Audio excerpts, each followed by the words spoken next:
I just want to know how much they're paying. I really want to know how much they're paying.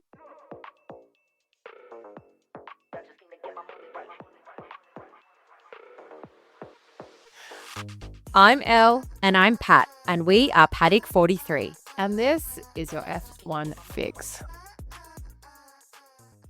Happy F175 Live Day. Or as I like to call it, it was the Victoria's Secret fashion show of the motorsport world, of the F1 world. It was. Yeah. No? Yeah. It was. It was. They were giving that It same was. energy. Was it executed? Yeah, but it was their take. Like, Yeah, it was. That It whole was thing. their version of the Victoria's Secret fashion show. I reckon it It was giving fashion show. I know. Yeah, energy. it was given. That's what I said. That's what I thought. Anyway, it was this morning for Australia time. Yeah, this morning for us. It's funny because I went into Pilates this morning and I'm like, oh my gosh, it's at 7. Pilates is at 7. So I was like, Elle, where am I watching this? It's like I had a complete mind blank that I was going to watch it on KO. Because it's been what? Because it's been so long. I was like, where do I watch it? I was like, it's like Miss Universe. I was like, where can I find it? I love Miss Universe comparison. It was good, so it was good. I know, like, we want to get into it and we want to talk about sort of what happened. and Yeah. everything. Let's talk about first what's gone on in the world Okay. in F1. Yeah. Where do you want to start? Well, I saw some little rumblings, which these rumblings we hear all the time about Seb Vettel being back in F1. We hear it all the time. Yeah. I'd love to see it. I don't think he's coming back unless he was like a team principal, but I don't think he's that sort of business person. And Yeah. I don't know. I think we discussed it last year, because I love Seb. Oh, who doesn't? Like, I actually, after I watched F175 this morning, KO just kept playing, and they played one of the Seb Vettel victories afterwards on KO, just one of his races, and I was Yeah. like, oh my god, blast that! It was Nelson. Assuming Jensen Button as Mark Webber. Oh, This is a real blast from that is a real blast from the past. that they just like played that rerun. Yeah. But yeah, Seb, I think he's too environmentally conscious. Yeah, agree. I just can't say, like, as much as I'd love it, I just don't think it's going to happen. Yeah, neither do I. It's wishful thinking. What were they saying? Oh, just the standard, like, oh, he's been seeing here. Like, is he going to be back? Is he going to be back? Oh, he's Standard. seen somewhere. He's always seen somewhere. Georgie boy, happy 27th birthday to you. Happy 27th birthday to you. I always think he looks older, like, because he has quite mature energy. He does. Or does George Russell have mature energy, or is he just really well media trained? Yeah, you're a bit about him. I don't know. We've discussed this before, actually, even earlier today, and I'd love to know if our listeners feel the same. We're both very open people. Yeah. If someone was like, show us your most intimate thing, we probably would just be like, oh yeah, sure, pair it to something. Literally. And I get suspicious of people that are very secretive, because I'm like, what have you got to hide? Yeah, so do I. And we're only human once. And I don't know, it's the same thing with really well media trained people, because it's like when you see a persona of someone on Instagram or TikTok and you fall in love with this like idea, they're like 9 times out of 10 they're putting on a character. Yeah. No, I agree. But like, honestly, besides Lando, I think they're all like that. It's not just George. They're all like that. I feel like some of them are a little bit more looser. Yeah. Like, probably Lando's the only one that's loose.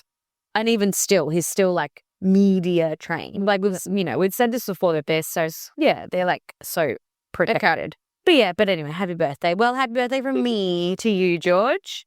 Hey, did you see Kelly Piquet's baby shower? No, she's looking so good. In Miami, she had a boat party. The cake looks so good. You know, I Why always. does she have it in Miami? Why? Because she lives in Monaco. Yeah, but like Miami. I know, but then and days later, Max had to be. And she probably has like a lot of friends there as well, and it probably just made sense to do it there. Okay. You know. The life of the rich. Also, it's warmer in Miami than Monaco. Rich and the famous. Yeah, it's much love. warmer. So they had like guaranteed nice. She probably visualized a boat party, and at this time of the year, she's not going to come to Australia. So maybe their yacht wasn't ready that they just bought. I don't think it is ready. Yeah. Or yeah, maybe that was the plan. Still in Miami, and because they were sailing it over, they wouldn't be sailing it over. Maybe someone was bringing it over. Yeah, maybe. Because that's how they get them over by water. They It's not like they do. Yeah, they sure do. Is it in Miami? I don't know where where They went to go visit their yacht. Yeah. Maybe the plan was that their yacht would be ready by then and they would do the boat party on that, and then that didn't happen, and then they had to go and hire another boat. Interesting. But she looked gorgeous. Looked like a very fun baby shower. F1 Academy. Yes. I've just got my phone up because there's a few driver announcements. Oh, okay. So Aurelia Nobles, she has re-signed for Puma. Congratulations. Well done. So continue to race with Art Grand Prix. Maya Weig. It's W-E-U-G, Weig. If you can't pronounce that, I know. the queen of pronunciation. Maya Werg. Maya Werg. She actually got P3 last year, like ended up at P3. Oh, nice. Which is pretty good. So yeah, she's re-signed for Scuderia. Yeah. And then also Tina Holzman. She's re-signed with Aston Martin for the second year as well. Oh, awesome. So really exciting to see them popping up. Yeah. And then actually also Shi Wei also re-signed. Yeah. Oh no, sorry. She was a wildcard entry. That's right, because F1 Academy has wildcard entry. It's interesting to see because a lot of the girls, obviously, from F1 Academy last year have now left to see how they progress. This is going to be the real test if F1 Academy is working. Yeah. I think in 2-3 years' time, we'll know more if it's worth the investment from F1. Yeah. Like, if they're, like, jumping up the ranks even to, like, F2 and all of that. Yes. Becoming a reserve driver eventually. That's when we'll probably see the first thing, like being a reserve driver in 2-3 years' time. Yeah. I think as well on that topic, I know we did post about it on our socials, but Jo, I don't know, some people saw Jo. She's racing the Jo Chiconti, who we interviewed. She's in Spain at the moment, racing in the European Series, Winter Series, and she was doing pretty well. Like, she's kind of like in the middle. I think the person right above her was in F1 Academy. So and a lot older than her. And a lot older than her. Yes, that was another thing to mention. Yeah. So Aussie girl going strong. She just turned 16 as well. No. Yeah, she's 16 now, so she can go for hells. But international listeners, you have to like get your learner's permit. So she can go for a learner's permit. Yeah, which is hilarious that she can drive on a racetrack but doesn't have her learner's permits. How do you think that would go down when you go to do your driver's test and you've got like the instructor sitting next to you? I think and they'll ask, or like, how do you think you're going to go with this test and stuff? And you kind of have to be like, well, actually, I'm a professional driver. I feel like there's a higher chance that you don't pass because you're so used to like driving a certain way. Yeah, but you also have to follow like rules as well and like be so aware of all your surroundings, which is what kind of like, yeah, I get what you're saying, but also when you're driving on the street, you have to be aware of your surroundings. A lot as well. So they're highly focused, and I don't know, just imagine telling the driver and instructor, sorry, I'm actually a professional driver. I'm actually a better driver than you. I just noticed before, Romain Grosjean is in Melbourne. I want to know what he's doing here so early. So do I, because he like tagged OzGP, and we're still how many weeks away? Still about 3 weeks away. So is he going to be here this whole time? Like, what's he doing? Someone let us know, please. Why is Romain Grosjean still here? Interesting. I wonder what he's doing. Well, I've got a little bit. And I'm just going to read this name out. So I hate that I'm on my phone, but you know, sometimes we're just got to do things. The first driver ever to be fined under the new rules for swearing. Yeah, after using the F word in an interview, Adrian Formeau has to pay €30,000. I think it's £30,000, isn't it? Or it's euro? No, that's euros. €30,000, yeah. Yep. The European Queen News says, sorry, I'm like pulling it off you. The first €10,000 must be paid within 48 hours. He also looks like that's a lot of money for him. Yeah. So Ollie's actually come out and said that if he gets fined, he actually can't afford the fine because he's not making that much money. Yeah. Of all these sponsorships and stuff, because it's expensive to be in. Yeah. I know Max Verstappen was asked about the rules at the F175 and he was just like, I'm not going to comment on that because I'll get in trouble. Wow. Ollie, he's like, no, I hope I never swear because how do I pay for that? Yeah, it's a lot of money. Oh, I'd be screwed. Yeah, well, it's only 60,000 Australian dollars. Oh, the same fuck. Yeah. Maybe they can donate it to us, advertising the podcast. Where is the money going, FIA? Where is the money going?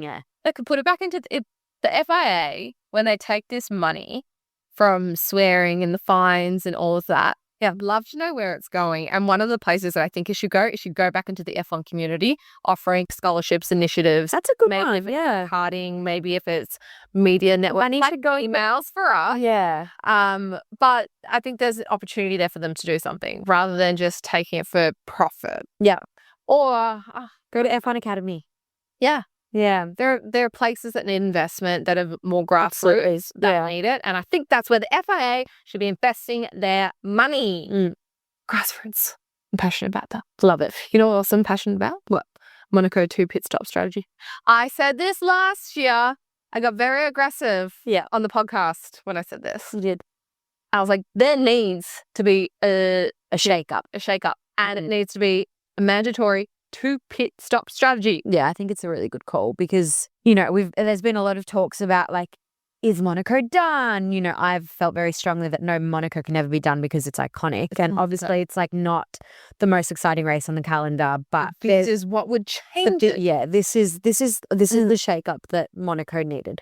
I mean, a lot of people said when I saw this pop up that this might be happening. And usually when we see these things sort of popping up like in this capacity, yes, they tend to start being true. Yeah. I think it kind of has to be true for Monaco because there's zero opportunity of takeover. Qualifying is where you pretty much win the race. Yeah.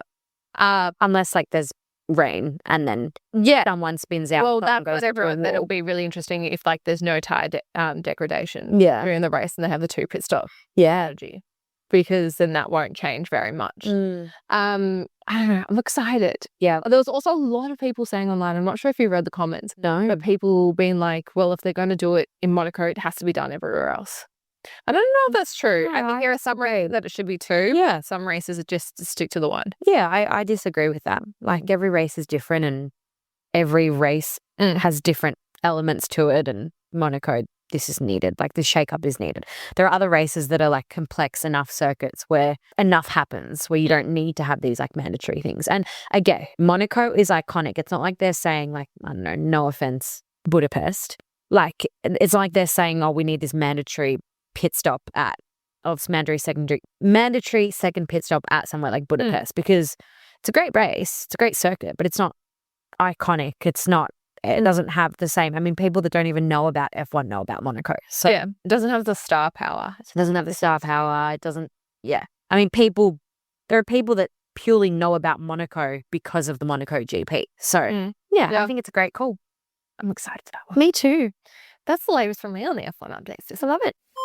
Shall we get into 75 Live? 75 Live. I come to the 75 Live. Oh, 75 Live. I'll start with my worst moment. Yeah. From watching the whole thing. Yeah. Oh, no, now I want to start with my good moment. No, I'm going to start with my worst moment. Go on. Or what do you want? Good or the bad? Very bad first. All right, bad first. Yeah. So if you weren't watching the 75 Live or you just want a bit of an understanding of what it is, essentially 75 years of F1 and all the cars revealed their livery. And that was it. And I should mention as well, you know, we spoke about this last season. There was this massive hype. Oh my God, it's 75 Live. Like it's this whole thing. It's so exciting. Like all the liveries are going to be shown at once, which is also because typically we get like scattered dates. And they release the date that they're going to do and they do an internal launch party. Yeah.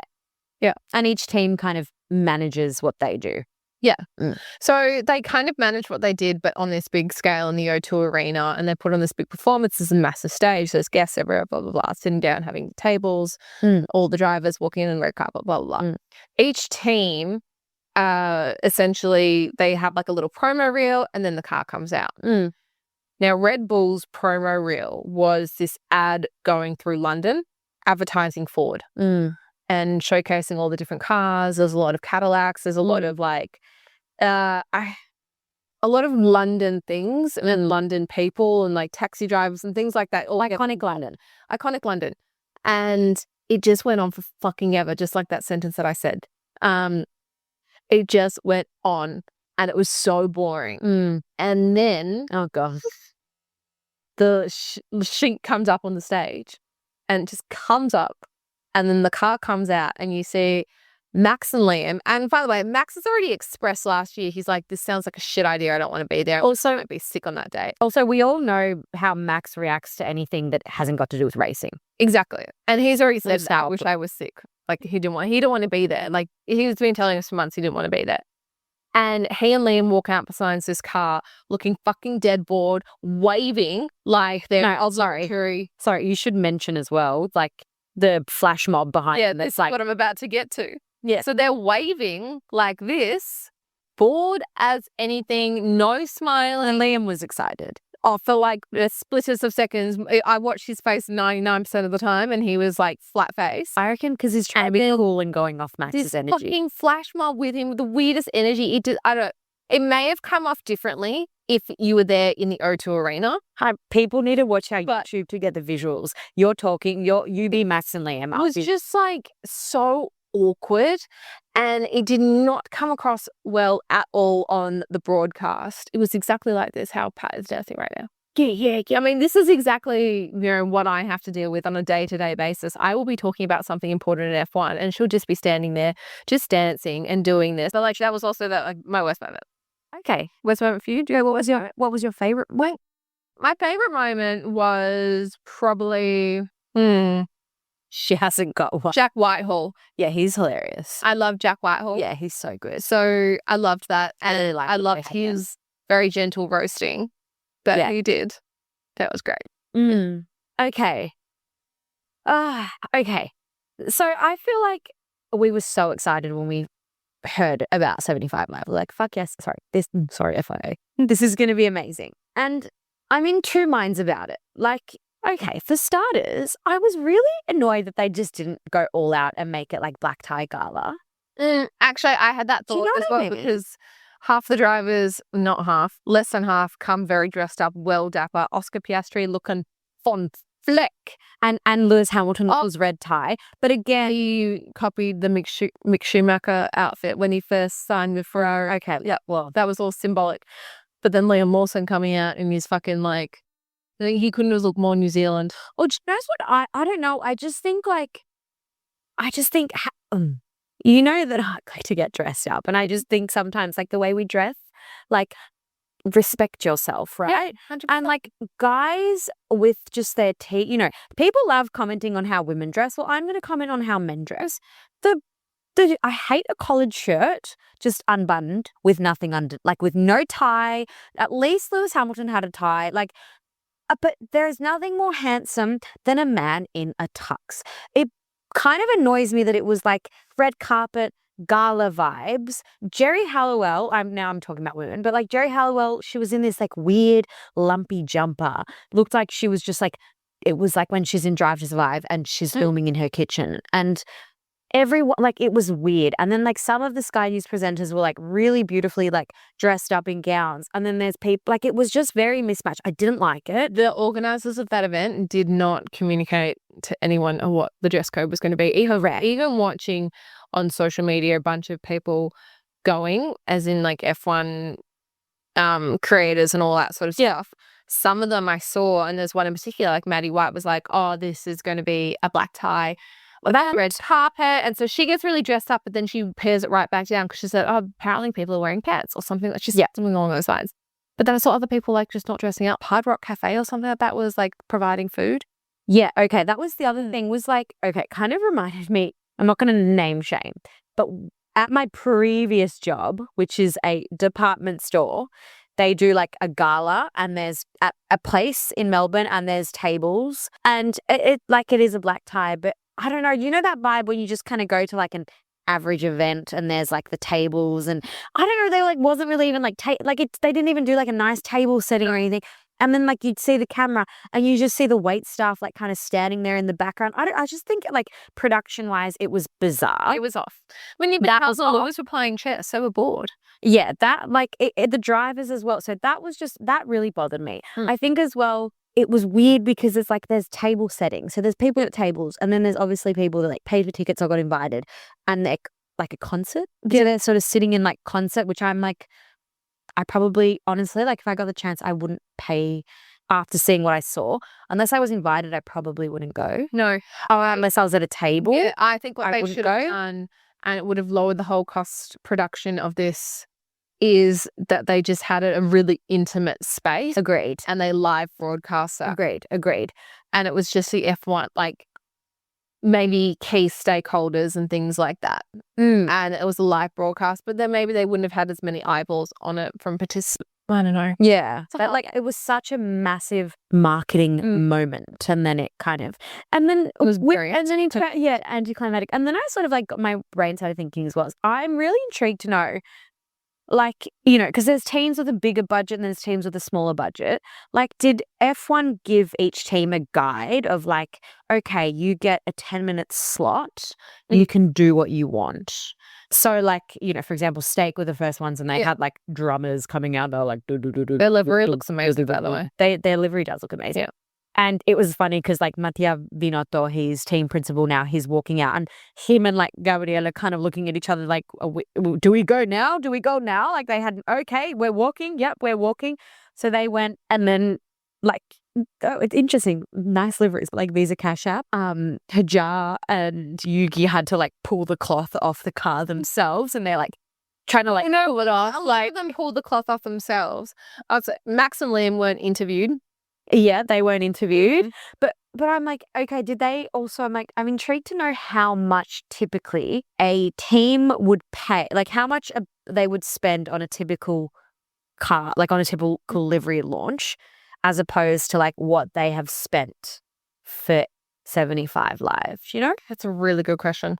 And then I Like, wonder, was it? I wonder for the teams to be and do this way with 75 Live than it was. like probably. Yeah. But then also I'm like, I wonder, did like F1 give them a cap of their spend or not? So like some teams didn't go way too. Then like the flash mob, I don't know. There's just so much going on. I think that there's something to be said though for like the power of social media that you just put out. Like they command so much attention. These teams could literally put out a post or a cool video. And that's it. It goes viral. Like, out of this. I don't know if it was the right call for F1 to do it like this. Yeah, I don't know. I think maybe it's obviously significant 75 years. I'm sure maybe they'll do something similar for 80 years. But I did like, the one thing that I did like was, I loved the sort of like roasting, and it was funny that, you know, like Max Verstappen at the beginning, and they mentioned like, oh, we could have sat you next to George Russell. Like that was funny. Those sorts of things where we kind of got to see the drivers in a bit more of a like different light. Space, but then you see me, George, just like Jack Whitehall's like, have you sorted it out? And George is just like, I'm smiling, by the way. You're not watching. Yes. I was like, oh, yeah. And he's just not nodding, not shaking his head. He's being very polite. I thought it was funny when he's like, the most handsome man in F1. I'm thinking like, Carlos. And then he's like, Charles. I was like, oh, okay. And then he's talking to some of the Sky News presenters and he's like, sorry, I've just been lost in Charles' eyes. Like those things were really funny. And I really like that. And I love the concept of that, like having like the drivers in that setting where they're not commanding the room, where someone's commanding their room and they're kind of having to like be slotted in. But in terms of like excitement with the liveries, Alpine was my favorite. Alpine and I really like Steak as well. I know it gives Ben 10, but I really like Steak and Visa Cash App. Yeah. And Red Bull hasn't had a white car since 2021. Yeah. It was their last white car, so it's nice to sort of have that back in the mix. But the new Red Bull car looks exactly the same. Ferrari, now what your opinion on this? They're red. Sorry if you hear some click clacking. That is my dog currently walking around. Their red is a lot deeper. It's a lot darker now. But also then on their front wings, it's just white with HP on it. How do we feel? HP. I just want to know how much they're paying.